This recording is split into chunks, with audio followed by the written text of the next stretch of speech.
Good evening and welcome back. Today we have the profound privilege to share a testimony sent to us. This is a divine warning straight from the throne room of heaven, delivered through a 63-year-old woman who died on an operating table and was shown things that will make you examine your entire Christian life. The sin you are about to hear about is destroying churches, breaking families, and sending millions of so-called believers straight to hell. Yet it is celebrated in our culture, promoted on Christian television, and rarely preached against in our pulpits. This woman, Maureen Job, stood at the gates of hell and saw believers she knew personally burning in flames for this very sin. She came back with a message so urgent that every second you delay sharing this video, someone might die and face the same fate. Also, subscribe to this channel to join our community and also help in reaching many who need to hear this message. My name is Maureen Job and I am 63 years old. I stand before you today as a woman who has seen the other side, who has looked into the face of eternity, and who has been sent back with a message that burns in my soul day and night. I live in Jackson, Mississippi, in the historic Fondren neighborhood on the northwest side of the city. I have lived in this house for 38 years, raised my 3 children here, buried my husband Robert here after he passed from a heart attack 9 years ago. I worked for 25 years as a nurse at the University of Mississippi Medical Center on North State Street, taking care of sick people, holding the hands of dying patients, praying with families in their darkest hours. I thought I knew something about life and death.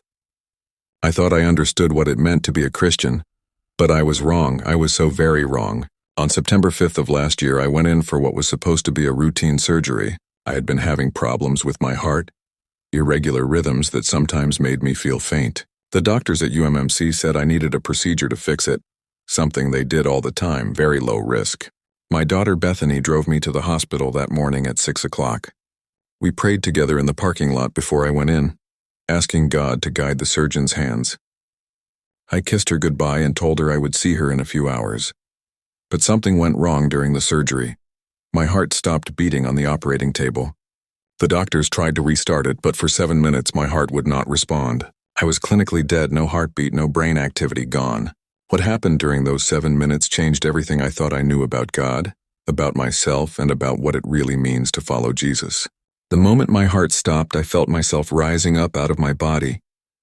I could see the operating room below me, see the doctors working frantically on my chest, see the monitors showing flat lines, hear the urgent voices calling for equipment. But I felt completely peaceful, no pain at all.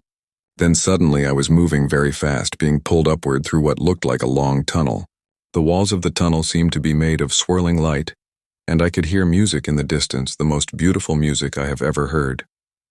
When I came out of the tunnel, I found myself standing in a place so beautiful that I have no words to describe it properly. I was in heaven. I knew it instantly, not because anyone told me, but because every cell in my body recognized it as home. The colors were brighter than anything on earth. The grass under my feet was soft and green and seemed to glow with its own light. There were flowers everywhere, in colors I had never seen before, and they gave off a fragrance that made me feel joy just breathing it in. I saw a river that sparkled like diamonds, flowing with water so clear and pure that I could see every pebble on the bottom, even though it was deep. I saw children playing and laughing, people walking together in perfect peace, and in the distance I saw a city made of gold and precious stones that reflected light in every direction. I wanted to run toward that city, wanted to see what was inside, but then I heard a voice behind me. I turned around and saw an angel standing there. This angel was tall and powerful, dressed in white robes with eyes that seemed to look right through me into my soul. The angel's face was both kind and stern at the same time, and when he spoke, his voice carried such authority that I immediately knew I had to listen carefully to every word. The angel said, "Maureen, the Lord Jesus Christ has brought you here for a purpose. You are not staying yet. You have been given a glimpse of what awaits the faithful, but now the Lord wants to show you something else, something you must go back and tell the church. Many believers are in great danger and they do not even know it." I asked the angel what he meant, and he told me that the Lord was going to show me the fate of Christians who are living in a particular sin that has become so accepted in the modern church that most people do not even recognize it as sin anymore. He said this sin is sending more believers to hell than almost any other sin. Yet pastors are afraid to preach against it because it is so popular in Christian culture. Before I could ask what sin he was talking about, everything changed. The beautiful scene around me disappeared, and I felt myself being pulled downward. The temperature began to rise, and I started to smell something terrible, like burning rubber and rotting meat mixed together. I heard screaming in the distance, getting louder as I descended. Fear gripped my heart for the first time since leaving my body. We stopped at a place that I can only describe as the entrance to hell. I was not in hell itself, but I was close enough to see into it, and what I saw will haunt me for the rest of my life. I saw a vast cavern of fire and darkness with flames shooting up from cracks in the ground. The heat was so intense that even standing at the entrance made me feel like I was being cooked alive. The screaming was unbearable. Thousands and thousands of voices crying out in agony, begging for mercy, begging for water, begging for death. The angel told me to look carefully at who was in this place. He began to point out specific people. And as he did, I could somehow see their whole life story, see everything they had done and why they ended up in this terrible place.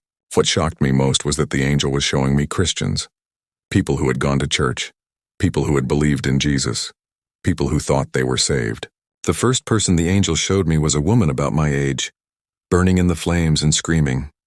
I could see her whole life.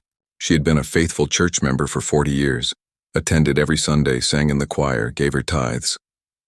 But this woman had spent her entire adult life obsessed with material things. She watched Christian television preachers who taught that God wanted her to be rich, that faith was supposed to bring her wealth and prosperity. She spent money she did not have buying expensive clothes, jewelry, cars, and furniture. She went into debt trying to look wealthy, trying to impress people at church with her designer purses and shoes. She gave offerings to the church not out of love for God, but because the preachers told her that if she sowed money, she would reap money.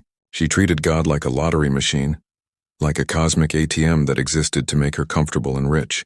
Her children went without things they needed because she was spending money on things she wanted. Her husband begged her to stop the spending, but she refused. She maxed out credit cards, took out loans, and when she could not pay them back, she lied and manipulated to avoid the consequences. She judged poor people in the church as lacking faith, believing that poverty was a sign of spiritual weakness. When she died of a stroke, she expected to go to heaven because she had gone to church all her life and believed in Jesus. But Jesus showed her Matthew chapter 6, verse 24, where he said, "You cannot serve both God and money."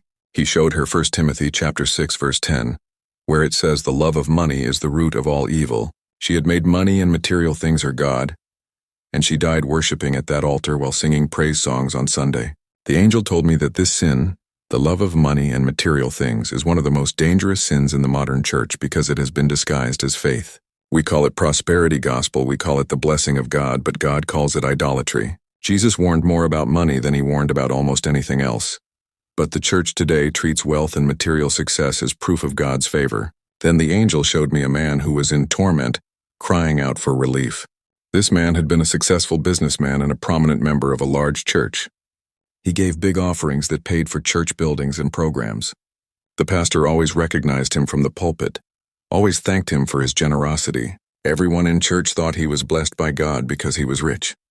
But the Lord showed me how this man made his money. He owned apartment buildings in poor neighborhoods, and he charged high rent for apartments that were falling apart.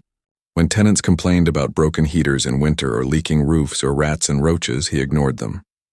He evicted single mothers and their children into the street when they could not pay rent, even knowing they had nowhere to go. He paid his workers minimum wage while he lived in a mansion. On Sundays, he would sit in church dressed in expensive suits, raising his hands in worship, giving thousands of dollars in offerings. But from Monday to Saturday, he oppressed the poor, exploited the vulnerable, and hoarded wealth while people around him suffered. He thought his church donations would cover his sins. He thought because he gave money to God, God would overlook how he treated people. When he died in a car accident, he stood before Jesus expecting rewards for his generosity to the church. But Jesus told him about the parable of the rich man and Lazarus. Jesus reminded him of Matthew chapter 25, where he said, "When you did not help the least of these, you did not help me." This man had stored up treasures on earth but had no treasure in heaven. The angel then showed me something that broke my heart completely. He showed me a young woman, maybe 30 years old, burning and screaming in agony. I could see that she had been a worship leader at a modern church, one of those big churches with lights and smoke machines and thousands of people. She led worship every Sunday, and people loved her because she was talented and beautiful. But the Lord revealed to me what was in her heart. This woman loved the attention more than she loved God. She loved being on stage, loved having people admire her voice and her appearance, loved the Instagram followers and the compliments. She spent hours every day taking selfies, posting pictures of her outfits and her Starbucks coffee and her perfect life. She bought expensive makeup and clothes and shoes, went into debt to maintain an image of success and beauty. She compared herself constantly to other worship leaders at other churches, felt jealous when they got more attention than she did. She judged women at church who were not as pretty or stylish as she was. She gossiped about people who criticized her. Everything in her life revolved around her image, her brand, her appearance. God was just a part of the image she was selling. She taught other young women in the church to focus on outer beauty, on fashion, on looking perfect for social media. She never talked about holiness, about dying to self, about taking up your cross. Her message was always about being blessed, being beautiful, being successful. When she died suddenly from a brain aneurysm, she thought surely God would take her to heaven because she had led worship and inspired so many people.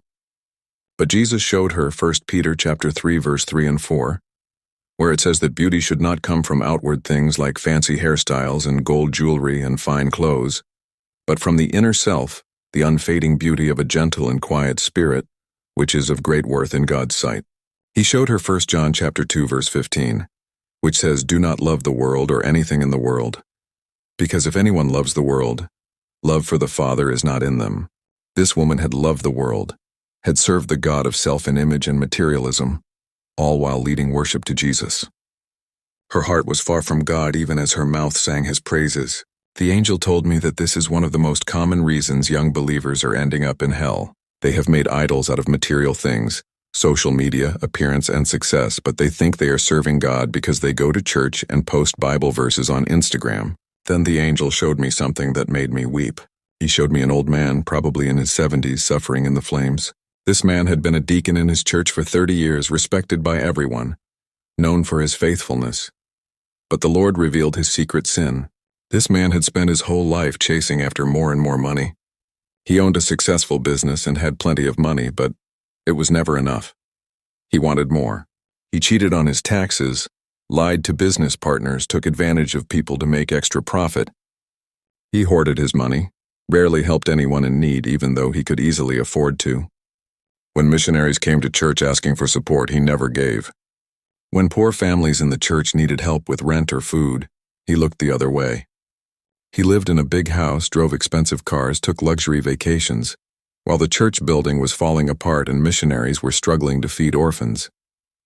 His wife had begged him for years to be more generous, to help people, to use his wealth for God's kingdom. But he always had an excuse. He needed to save for retirement. He needed to leave an inheritance for his children. He needed to be wise with his money. The truth was, he loved money more than he loved God or people. When he died, he left behind millions of dollars that his children fought over and wasted. But his soul went to hell because he had violated the clear command in 1 Timothy chapter 6, verse 17 through 19, which tells rich people not to be arrogant or put their hope in wealth, but to be generous and willing to share, so that they may take hold of the life that is truly life. The angel told me that Jesus spoke more about money and possessions than about heaven and hell combined. He told me that it is easier for a camel to go through the eye of a needle than for a rich person to enter the kingdom of God. Yet the modern church has completely reversed Jesus' teaching. We now preach that God wants everyone to be rich, that poverty is a curse, that material blessing is proof of spiritual blessing. I saw dozens more people in hell for this same sin. A young couple who had spent their entire marriage fighting over money, buying things they could not afford, worshiping the God of comfort and luxury. A single mother who had neglected her children's spiritual development because she was always working extra jobs to buy them the latest phones and shoes and clothes, teaching them to value things more than God. A church treasurer who had stolen money from the church offerings for years, thinking God would not notice because he still came to church and prayed. The angel told me that the Lord wants the church to know that we are in the last days, and one of the signs of the last times is that people will be lovers of themselves and lovers of money, as it says in 2 Timothy chapter 3. He said that materialism and the love of money have become the greatest idols in the American church. But we refuse to call it sin because we are all guilty of it. He showed me that even poverty can be a form of materialism if a person is obsessed with money. constantly complaining about not having enough, envying those who have more, bitter about their financial situation. The sin is not about how much money you have, but about where your heart is. Jesus said, "Where your treasure is, there your heart will be also." The angel then told me something that shook me to my core. He said, "Maureen, you need to see this because you yourself have struggled with this sin." I immediately started to protest, to defend myself, but the angel raised his hand and suddenly I saw my own life playing before me like a movie. I saw myself after my husband died receiving his life insurance money. It was enough to live comfortably for the rest of my life if I was wise with it. But I saw how I had started spending it on things I did not need. A new car when my old one was working fine. Expensive furniture, jewelry, clothes, trips, and cruises. I justified it all by saying I deserved it after working hard my whole life, that I was treating myself, that God wanted me to enjoy life. But the Lord showed me the church members who had come to me asking for help with rent or medical bills, and I had given them $20 here and there while spending thousands on myself.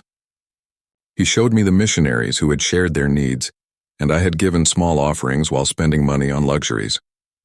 He showed me how I had started to judge other people by what they had, how I had felt proud when I wore expensive things to church, how I had envied women who had bigger houses or nicer cars than mine. I fell to my knees right there at the entrance of hell and cried out to God for mercy. I confessed that I had made money and things an idol in my life. I repented right there, begging God to forgive me and change my heart. The angel told me that God was giving me a second chance, that I would go back to my body, but that I must warn others about this sin that is destroying the church. Suddenly I felt myself being pulled back upward, away from that terrible place. I moved through the tunnel again, and then I heard voices calling my name. I opened my eyes and saw doctors and nurses standing over me, saw the shocked expressions on their faces. They told me later that they had been about to pronounce me dead when my heart suddenly started beating again on its own. Since that day, my life has completely changed. I sold my new car and bought a used one, giving the difference to missions. I downsized to a smaller house and gave the extra money to help families in need. I started a ministry in my church to teach people about biblical stewardship and the dangers of materialism. Some people thought I had lost my mind, but I did not care. I had seen eternity and I knew what really mattered. I am sharing this testimony with you today because the Lord told me that time is very short. Jesus is coming back soon, and when he comes, he is going to separate the sheep from the goats based on how we used what he gave us. Did we hoard it for ourselves or did we use it for his kingdom? Did we serve God or did we serve money? Jesus was born in a stable and died with nothing but the clothes on his back, which the soldiers gambled for. The apostles gave up everything to follow him. The early church sold their possessions and gave to anyone who had need. But somewhere along the way, the American church decided that poverty was a curse and that God's main goal was to make us comfortable and wealthy. We have turned the gospel into a get-rich scheme, and it is sending people to hell. Please share this testimony with everyone you know. Your pastor needs to hear this. Your church needs to hear this. Subscribe to this channel and turn on notifications because more testimonies are coming that will wake up the sleeping church. Time is running out. Examine your heart today. Where is your treasure? That is where your heart is, and that will determine where you spend eternity.